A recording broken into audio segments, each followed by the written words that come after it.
Soy Fernando Díaz Villanueva, hoy es 14 de abril de 2018 y esto es La Contracrónica.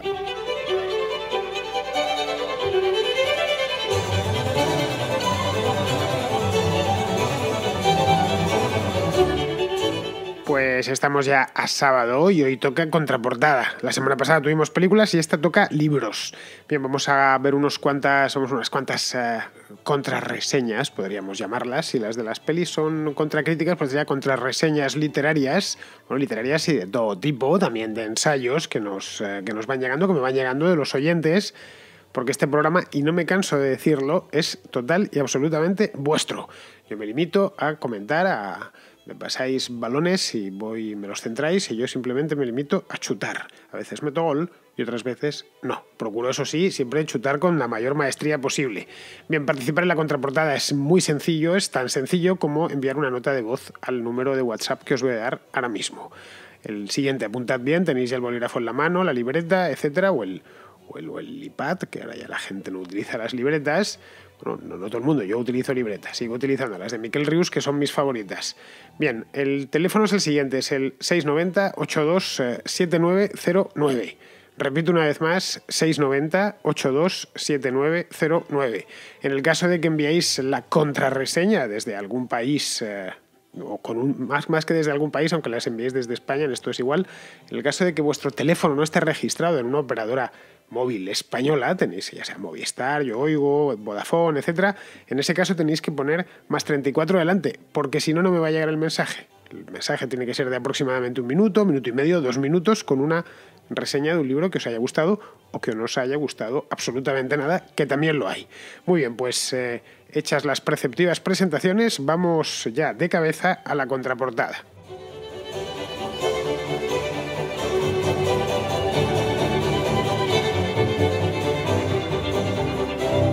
Empezamos hoy desde hace un tiempo ya, empezamos con Rubén, que es un oyente de Valencia, un tipo estupendo, que quiere continuar. Hace cosa un mes empezó con una serie, hoy es su segundo libro, una serie que él denominó Dramones insoportables, es decir, libros que no le han gustado, lo cual está muy bien porque nos advierte de no leerlos, para el que no los haya leído, claro, el que ya ha pasado por ahí y ha dicho, pues a buenas horas, mangas verdes, Rubén, has llegado justo cuando no se te necesitaba. Bien, en este caso yo creo que mucha gente no ha leído el libro que nos va a traer hoy, pero bueno, casi mejor que nos lo cuente él y nos advierta él de los peligros que nos podemos encontrar, que nos encontraremos seguro, si nos aventuramos en este libro de este autor. El siguiente libro, el segundo libro de mi grupo de Dramones insoportables, muy buenos dramones, pero dramones insoportables, es La Barraca de Blasco Ibáñez. La aventura, por decirlo de alguna manera, los hechos suceden aquí en Valencia, en la huerta de Valencia, y eso una familia pues de labradores que vienen aquí a Valencia a vivir y se sitúan en una barraca. Una barraca es una casa del campo de la huerta valenciana, que acaban llevándose fatal con los vecinos por una serie de condiciones que obviamente no voy a desvelar. Y bueno, empiezan pleitos, empiezan acosos, empiezan juicios falsos, bueno, enfrentamientos abiertos, y es el libro. En el libro no pasa nunca nada bueno, ya lo dicho, ¿vale? El libro no pasa nunca nada bueno. De hecho, es uno de esos libros que yo cuando lo estuve leyendo dije, pero bueno, a este hombre le pasa algo bueno en su vida. No, no le pasa nunca nada bueno. Es un libro muy, muy, muy agobiante de leer. Es muy chulo y a mí me gustó mucho, pero es muy agobiante. Te tiene que gustar esa clase de libros. Yo lo recomiendo, pero no me lo volvería a leer. Pues mira, la novela de Blasco Ibáñez no la he leído, pero sí la serie de televisión. Supongo que la serie de televisión la habrás visto tú también. Es de hace ya muchos años, la dieron en televisión española, pues cuando yo era un niño. Recuerdo, tú eres mucho más joven que yo, así que tú no habías nacido. O sea, a principios de los años 80, una cosa así. Recuerdo que la pasaban por la tele. En aquel entonces no me gustaba, luego ya cuando era más mayor le di otra oportunidad y sí me pareció buena, que estaba bien, una serie literaria, televisión de esa época, de cómo se hacía la tele hace 40 años, mucho más lenta que ahora, Pero la interpretación de los actores eran muy buenos. En España ha habido siempre muy poco dinero en el cine, pero grandes actores, sobre todo los que venían del teatro. Está disponible esta serie por si queréis verla. Está disponible en Radio Televisión Española La Carta, eso es totalmente gratuito, podéis verlo a través de un navegador web cualquiera o de la... Desde luego para el Apple TV tiene una aplicación, RTVA La Carta, y podéis verlo a través de ella, sin coste ninguno. Es el Netflix para pobres. Bien, de Blasco Ibáñez se han adaptado muchas obras aparte de esta, muchísimas a la gran pantalla y a la pequeña. Cañas y Barro también se hizo una serie de Cañas y Barro, de lo mismo, Televisión Española, por la misma época, y al cine, que yo recuerde, se han llevado Arroz y Tartana y Entre Naranjos, que yo así me está lo que estoy pensando ahora mismo. Blasco Ibáñez tiene algo que a mí me gusta bastante, y es que es capaz de meterte dentro de un mundo, y eso no es fácil de conseguir. En concreto del mundo de la Valencia rural. O sea, ese mundillo que él conocía tanto porque era muy valenciano. Y ese mundo lo recrea a la perfección. Lo hace con la Valencia rural de hace un siglo, obviamente, no la Valencia rural de hoy en día. Pero vamos, su obra más conocida, con todo, no está ambientada en la Albufera valenciana ni por ahí, ¿eh? Está sino en el mundo del toreo. Me refiero a Sangre y Arena, que también fue llevada al cine, por supuesto, varias veces además. Una de ellas con Tyrone Power, que pasó por el contraplano la semana pasada, interpretando a Juan Gallardo, que es ese torero sevillano que se deja la vida en la plaza. Es una historia dura, como todas en general las de Blasco Ibáñez. Yo creo que diría que es un autor fundamental. En serio te lo digo, Rubén, un autor fundamental de la literatura española del siglo XX. Un tipo además con una imaginación portentosa, desbordante, y con gran facilidad para la trama. De ahí que tantas obras suyas hayan sido adaptadas con muy poco esfuerzo al séptimo arte, o al séptimo arte y medio, que sería la televisión. Respecto a lo que cuenta es de que todo lo que le pasa a los protagonistas de la barraca pues es negativo. Está diciendo, es que todo lo que les pasa es malo. Bueno, pues a ver, Rubén, es que el campo es muy duro. Y lo era más hace un siglo, ya es duro hoy en día, no quiero ni pensar cómo sería en el año 1900. Los urbanitas tendemos a pensar, y esto lo conozco bien porque yo soy un urbanita, tendemos a pensar más, soy urbanita, hijo de urbanita, nieto urbanita, bisnieto urbanita, y así desde que se inventó la cosa, es decir, que no tengo conexión ninguna con el campo, pues tendemos a pensar que a ver a los animales como si estuviesen salidos de las películas de Walt Disney, y tendemos a pensar que la vida en el campo es una delicia pastoril y despreocupada, con Heidi brincando por el prado sin ningún tipo de amenaza, que las cosechas brotan como por arte de magia, y no es nada de eso. Es decir, yo lo sé, a pesar de que soy urbanita de varias generaciones, porque soy un urbanita sensato y sé perfectamente que no es así.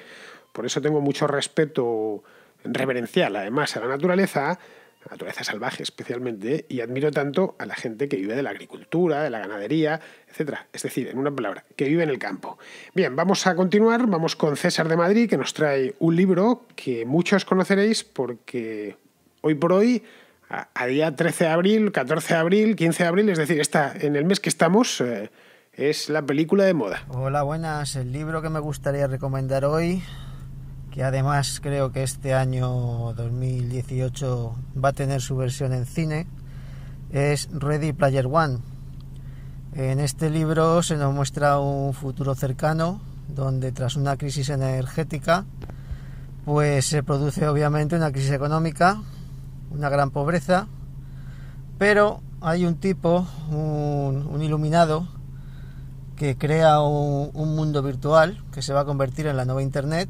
Todo el mundo va a estar conectado, y este tipo, cuando muere, dentro de este mundo virtual deja un huevo de Pascua, y aquel que lo encuentre pues será el beneficiario de todo el dinero que se cree con este universo virtual.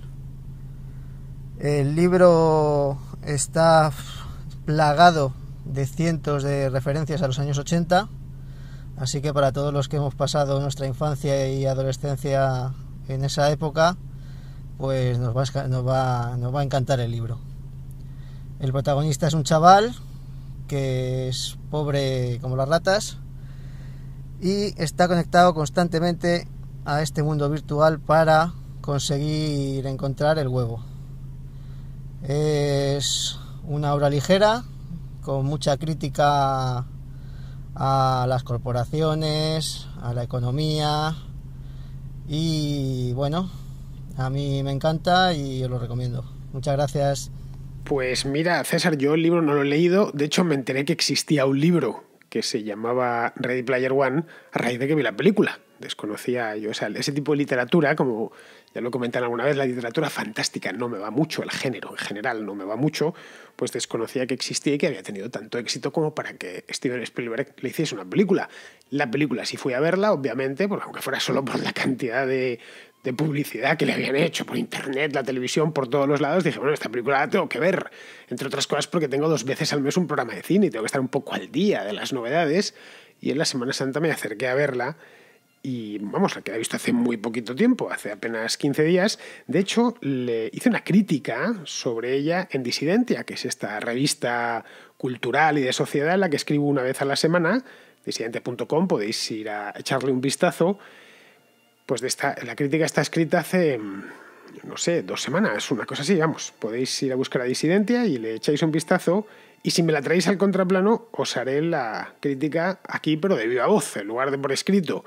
En la crítica que hice en Disidentia le di un contenido más casi filosófico. Aquí podríamos hablar ya también de las virtudes cinematográficas. Respecto al libro, que es de lo que se trata en este programa, pues ahí lo dejo, no lo he leído, no puedo opinar. Gracias por enviarlo, de cualquier manera, César. Aún con la peli en los cines yo creo que se leerá. Es más, sabéis que hay una relación directa entre películas basadas en libros y la venta de esos libros. Antiguamente incluso se hacían películas y después se sacaba el libro. Eso era muy común, por ejemplo, con las de James Bond. En los años 60 y 70 sacaban la película tenía un éxito descomunal y acto seguido las editoriales, que siempre han sido muy cucas, sacaban un libro. El hombre de la pistola de oro, Octopussy. Entonces iban la gente a comprar el libro de Octopussy porque se la acababa de ver y estaba emocionadísimo. Bueno, pues en este caso creo que es al revés, pero que a los más fans de la película, que gusta mucho, especialmente a los niños, pues se van a pasar al libro. Eso es bueno y así los niños leen un poco y les puede separar uno del iPad, aunque sea solo un ratito. Vamos con otro más, con otro libro. Seguimos con Miguel. Miguel es un oyente clásico de la contracrónica, de la contraportada, concretamente. Miguel vive en Dundalk, que está en Irlanda, y nos trae, no es que nos quiera traer, es que nos trae un libro precioso, publicado, al menos en español, hace solo unos meses. Para tu contraportada se trata de un libro bellísimo, se titula Toda una vida, del escritor austríaco Robert C. Thaler. Ahí no sé cómo será en español, y se trata de un libro que trata sobre toda una vida. En realidad es la vida de un hombre insignificante, en el sentido de que no está llamado a grandes cosas, no realiza hazañas y nada quedará de él cuando se vaya. Y sin embargo, en esa vida descubrimos que cada uno de nosotros, por poco que seamos, pues puede tener todas las experiencias del mundo y merece la pena. Y me gusta porque trata de eso que Thomas Mann dice, que el respeto a la vida es el respeto al misterio que hay en cada ser humano, y me parece una enseñanza hermosa. También es un canto a la naturaleza, a la relación que hemos perdido y a cierto espíritu antiguo que quizá echamos de menos, como es la frugalidad, la capacidad de sufrimiento y la tolerancia a la frustración. En resumen, un libro que se lee en 3 o 4 días, es bastante corto y es una pequeña joya. Este libro del escritor austríaco Robert C. Thaler es un auténtico superventas. Vamos, en Alemania fue un bombazo. Cuando salió hace cosa de 3 años, ahí en alemán se titula Ein ganzes Leben, es decir, toda una vida, igual que en español. Y yo la verdad es que como veía que la gente lo había leído, los alemanes habían tenido esa suerte de tenerlo primero disponible en alemán, luego veía que en inglés también se vendía mucho, dije, pues a ver cuándo lo sacan en español, porque, en fin, si todo el mundo habla maravillas del libro, tiene que estar realmente bien. Yo no conocía a ese Thaler, la verdad es que es el único libro suyo que he leído. Leí algunas entrevistas ya cuando lo sacaron en español, pero vamos, el título sí que lo conocía, y conforme salió, pues lo primero que hice fue leerlo. Más sabía que era cortito y que no me iba a quitar mucho tiempo. Se titula Toda una vida, es decir, le han hecho la traducción casi calcada. Así que nada, acto seguido, según estuvo disponible, me puse con él y la verdad es que cayó en un par de tardes. Pues un libro muy cortito, unas 140 páginas, es una narración deliciosa, os lo digo ya. La historia de... Bueno, realmente es la historia de un don nadie. Eso es lo curioso de este libro. Es un don nadie que podríamos ser cualquiera de nosotros, una vida cualquiera. Toda una vida, pero una vida cualquiera. No es la vida de Napoleón Bonaparte, ni la vida de Julio César, ni de Carlos V. Es la vida de un tipo, de un campesino austriaco de los Alpes, que se llama, creo que Andreas Eger. Sin más, no tiene nada en especial. Una vida cualquiera con todos los sinsabores que tiene la vida, que la vida de cualquiera de nosotros pues ha estado desde desde que tenemos uso de razón, hemos tenido momentos de felicidad y también muchos sinsabores que hemos tenido que sobrellevar, porque la vida consiste en eso, ¿no? Bueno, sinsabores y grandezas, por supuesto. Sittler, eso sí, lo que hace es ambientar el libro no en los tiempos actuales, sino en el siglo XX, porque el protagonista, no os quiero contar el libro, obviamente, vive pues como 80 años, pero a lo largo del siglo XX, lo que hace que la historia tenga un poco más de interés, porque, como bien sabemos, la historia del siglo XX en Austria y en Alemania pues fue especialmente sugerente. Así que, en fin, recomiendo vivamente este libro de Toda una vida, de Robert Sittler. Es breve, ya os he dicho, unas 140 páginas, se lee muy rápido, lo acabas antes de que te des cuenta. De hecho, pides un poco más y te deja, como diría yo, reconstituido espiritualmente.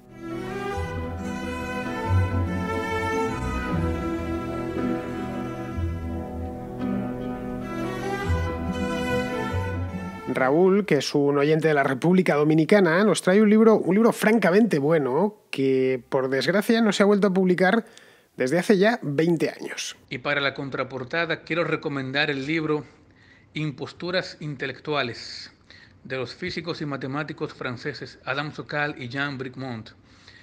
El libro fue publicado en los 90 y trata de cómo los científicos sociales, los científicos de las áreas de humanidades y de ese tipo de áreas, tratan de usar conceptos científicos, matemáticos, físicos y de otra índole de las ciencias exactas para tratar de intimidar o de impresionar a un público inexperto que desconoce ese tipo de lenguaje. En el libro ellos usan el formato de copia y pega de fragmentos que aquellos científicos de humanidades han escrito y luego demuestran por qué, en primer lugar, ellos mismos no conocen los conceptos que están utilizando. En segundo lugar, muchas veces significa completamente lo contrario de lo que ellos quieren, de lo que ellos están explicando. Y en tercer lugar, porque era ni siquiera necesario, que simplemente han traído esos conceptos de nuevo para tratar de impresionar a la gente. No sé si para el público en general el libro sea entretenido, porque como usan el formato de copia y pega y luego los argumentos, ese copia y pega para el público en general debe ser un poquito aburrido.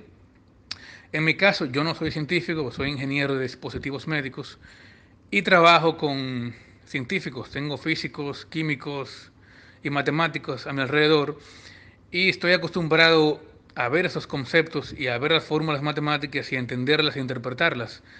Para mí fue hilarante leer el libro y llegó un momento que yo me estaba riendo tanto que parecía que era un libro de humor que yo estaba leyendo y decidí entregárselo a mi jefe, que sí es científico, y al resto de los científicos que tengo a mi alrededor. Me parece a mí que durante esa semana la productividad en el laboratorio fue de 0 a inexistente, por decirlo de alguna manera, porque esta gente simplemente no podía creer cómo estos intelectuales llegan tan alto dentro de la sociedad, dándole lecciones de moralidad a todo el mundo, cuando ellos mismos son los primeros que no son honestos. Yo todavía me río pensando en cosas que yo leí allí, pero me da la impresión de que el mundo intelectual no está viviendo su mejor época. Como os decía antes, y después ya os ha recordado debidamente Raúl, esta obra de Alain Sokal fue publicada por primera vez en los 90, concretamente en el año 1997. Lo he ido a mirar ya por pura curiosidad y la verdad es que no ha vuelto a ver la luz. Ha vuelto a ver la luz en castellano, por lo menos, y no tiene versión Kindle ni nada parecido, es exclusivamente el papel. Y ojo, que hoy esta obra de Sokal tiene más actualidad que nunca, porque nunca antes había salido tanta basura intelectual de los departamentos de investigación de las universidades. O sea, si recordáis, si escuchabais el programa hace año y pico, hice a principios de 2017, hice en Navidades, recuerdo, hice un par de programas especiales sobre tonterías que salían, papers absurdos que salían de las universidades de Estados Unidos, que me había ido encontrando noticias a lo largo del último trimestre de 2016, las fui guardando, esos teletipos, y dije, bueno, esto me da para un programa. De hecho, sigo teniendo guardadas por ahí, lo que no encuentro es un momento de hacer un tercer programa sobre el triunfo de la tontería, y es básicamente lo que Sokal denunciaba hace 20 años ya. Es decir, él se puso, la historia más o menos, tampoco os quiero contar el libro, la historia más o menos es que en los años 90, Alan Sokal, que es un profesor de física de la Universidad de Nueva York, junto con otro socio, publicaron un paper que se titulaba, y esto es, agarraos, se titulaba literalmente así: Transgredir las fronteras, hacia una hermenéutica transformadora de la gravedad cuántica. Bueno, y la publicó en una revista llamada Social Text, o sea, texto social, ¿no?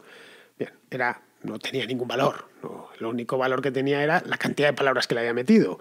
Era esencialmente una empanada de citas y de frases hechas y de términos cogidos de la ciencia, de la física, de las matemáticas, etcétera, y eso mezclándolo todo con mucha verborrea posmoderna. Mucha verborrea posmoderna, postestructuralista y todas estas cosas que tanto se llevan especialmente en los departamentos de letras de las universidades. Bueno, pues curiosamente publica este paper Sokal y se lo toman en serio y empiezan a citar este paper. Otros profesores y otros investigadores, entre comillas, digo lo de investigadores. Es decir, empiezan a decir, bueno, como ya lo que viene a demostrar este físico, que es un científico de verdad, viene a demostrar que nuestras aproximaciones eran las ciertas, tal. Recibió, de hecho, muchísimas felicitaciones en aquel momento. Pues bien, estaba en eso cuando, meses más tarde, no sé exactamente cuándo fue, pero vamos, no mucho después de sacar el paper, dijo que era todo una parodia. Que se había limitado a espolvorear citas sin ton ni son, con la idea de, bueno, pues de eso mismo, de reírse de todos esos científicos sociales. No tiene ningún valor, que muchas de las papers que él había leído eran eso, un puro acumulado de citas sin ningún valor real. De hecho, la revista donde publicó aquello, esta Social Text, se negó a publicar la aclaración. Claro, básicamente porque se la habían colado, no por ninguna otra razón. Bueno, este tipo nos la ha jugado y nos la ha jugado bastante gruesa. Así que, nada, la historia esta es la que da lugar al libro. Es decir, sobre esta historia, que es hilarante a más no poder, pues nace este libro de imposturas intelectuales. A los científicos, desde luego, como bien ha comentado Raúl, es un libro que les encanta. Es de hecho un título de culto, diría. No hay científico medianamente curioso que no haya leído el libro o que al menos no lo conozca. Y a mí me lo recomendó mi hermano, de hecho, que es de ciencias, a diferencia de mí mismo, que soy de letras. Me lo recomendó y me contó él la historia y me pareció muy curioso. Ojo, lo podéis encontrar todavía en papel.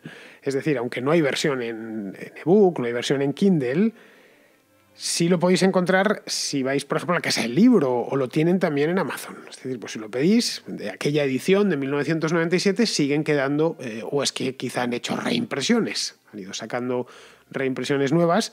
Así que nada, si tenéis interés por el libro, que sepáis que todavía se puede leer. Bien, pues nos vamos a ir al siguiente libro, de la República Dominicana, que es donde está Raúl.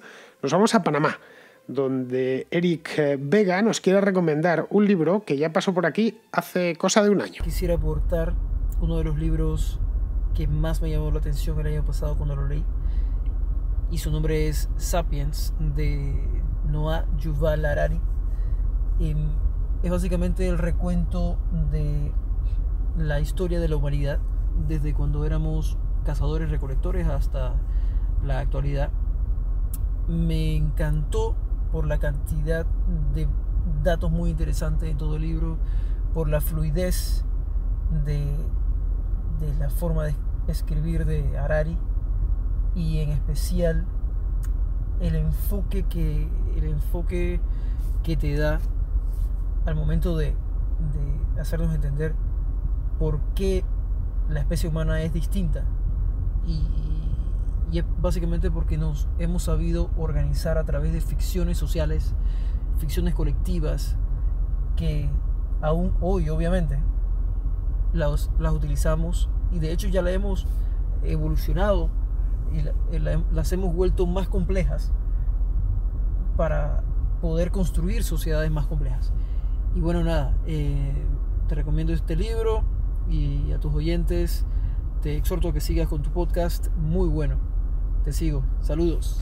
Pues como os decía antes, Sapiens, de Yuval Noah Harari, pasó por la contraportada, lo he ido a buscar a mi propia página web, exactamente en abril del año 2017, hace justo un año, el 22 de abril, estamos a 14 de abril, así que prácticamente un año sideral completo. Bien, me reafirmo en lo que dije entonces sobre él. Si queréis ir al archivo, ya sabéis, el día 22 de abril del año pasado.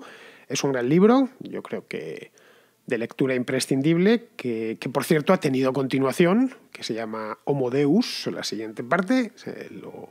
Harari lo sacó el año pasado, por lo menos salió en castellano el año pasado, que también está muy bien, pero, y esto ya es una opinión mía, obviamente hay gusto para todo, hay gente que me ha dicho que le gusta más el segundo. Los menos, eso sí, ¿eh?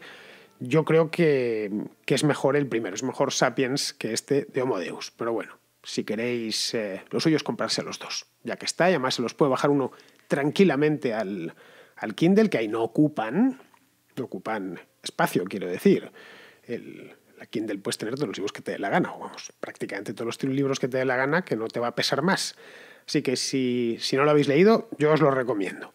Bien, pues vamos con un libro más que me sigue quedando un poquito más de tiempo. Este nos lo trae Óscar de México. Quiero recomendarle a la audiencia y a usted un libro de María Eugenia Romero Sotelo, editado por Fondo de Cultura Económica, que se llama Los orígenes del neoliberalismo en México, la escuela austríaca.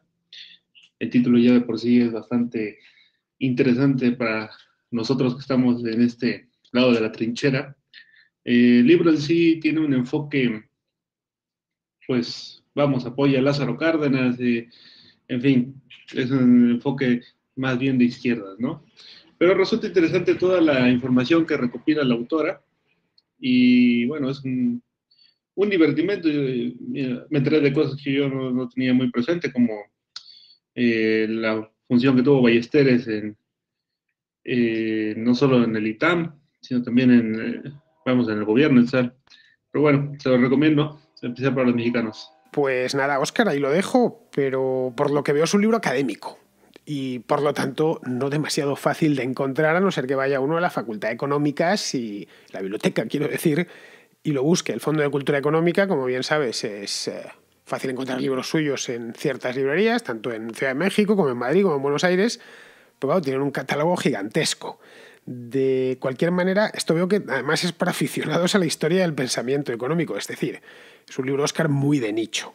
Bueno, de todo hay en la huerta del señor. Mi amiga María Blanco, por ejemplo, da clase de eso mismo, de historia del pensamiento económico en la universidad, y sus alumnos, según tengo entendido, la adoran. La historia del pensamiento económico, siempre que la dosis no sea muy fuerte, no está mal. Es decir, merece la pena estudiar un poco y al menos conocerla.